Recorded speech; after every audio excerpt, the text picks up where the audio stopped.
ज्ञान सुना सकता है वो और कोई ज्ञान नहीं सुना सकता। अभी तो बाप दादा दोनों कंबाइंड है।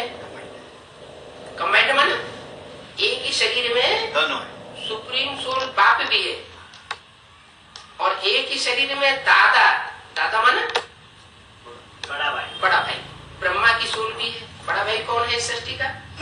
इस सृष्टि पर जब पैदाइश होना शुरू होगी देवताओं की तो पहला बच्चा कौन पैदा होगा? कृष्ण होगा, दादा कृष्ण पैदा होगा। फिर उसका बाप कौन? कृष्ण बच्चा तो पैदा होगा, बड़ा बच्चा तो है, दादा हो गया, चलो ठीक है?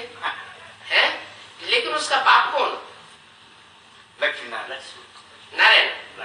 नारायण बाप हुआ। नारायण बाप हुआ इसका मतलब नारायण में स्वयं परमात्मा शिव प्रवेश करके बाप का पार्ट, जगत पिता का पार्ट बजाता है। तो अभी ऐसा कोई स्वरूप है जो बाप दादा का कंबाइंड पार्ट बजाता है? व्यक्तित्व है, पर्सनालिटी है। कौन है? कोई गुलजार दादी। तो गुलजार दादी में सुप्रीम सोल की प्रवेशता साबित नहीं होती, क्योंकि मुरली में बोला हुआ है मैं जिसमें प्रवेश करूंगा उसका नाम ब्रह्मा रखना पड़े। गुलजार दादी को कोई ब्रह्मा कहता है क्या? ब्रह्मा कोई नहीं कहता, क्योंकि वो ब्रह्मा साबित नहीं होती। क्या ब्रह्मा माने? काम से भी ब्रह्मा साबित नहीं होती। ब्रह्मा माने बड़ी मां, नाम से भी साबित नहीं होती। वास्तव में सुप्रीम सोल किसी और मनुष्य तन में प्रवेश कर रहा है। एक तो भारतीय परंपरा के अनुसार नारी चोले में सुप्रीम सोल प्रवेश ही नहीं करता। कहीं सुना कि भगवान नारी चोले में आता है? अगर नारी चोले में परमात्मा आने लगे तो सबसे बड़ा दूषण क्या हो जाएगा?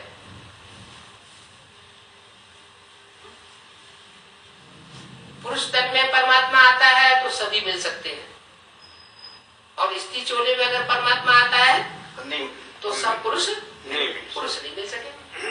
अगर मिलेंगे तो सारे पुरुष दुर्योधन दुशासन है, उस स्त्री चोली का तो सत्यानाश हो जाएगा। इसलिए बताया है, शास्त्रों में भी बताया है कि स्त्रियां जब प्रदूषित होती हैं उनमें खून का जब संक्रमण होता है अनेक प्रकार के खून का, तो स्त्रियों के प्रदूषण होने से सारी सृष्टि प्रदूषित हो जाती है। ये दुनिया वैश्यालय बन जाती है, जैसे आज की दुनिया वैश्यालय बन चुकी है। इस बात को बड़े बड़े विद्वान आचार्यों ने भी जाना, बड़े बड़े कवियों ने भी जाना।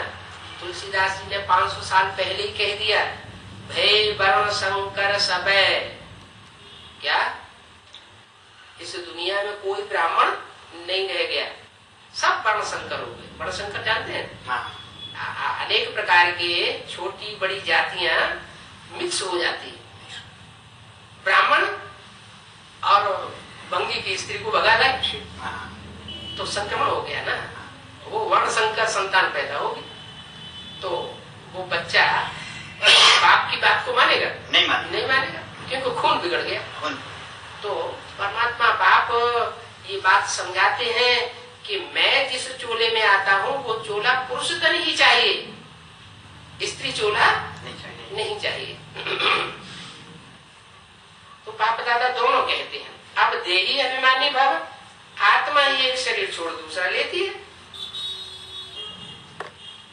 ये भी समझाया सब तो 84 जन्म नहीं लेंगे। क्यों? सब क्यों नहीं 84 जन्म लेंगे? 500-700 करोड़ मनुष्य आत्माएं 84 जन्म नहीं ले सकती है? अगर 500-700 करोड़ आत्माएं सतयुग की आदि से ही जन्म लेना शुरू कर दे तो क्या अंतर पड़ेगा? कलयुग हो जाएगा। हाँ,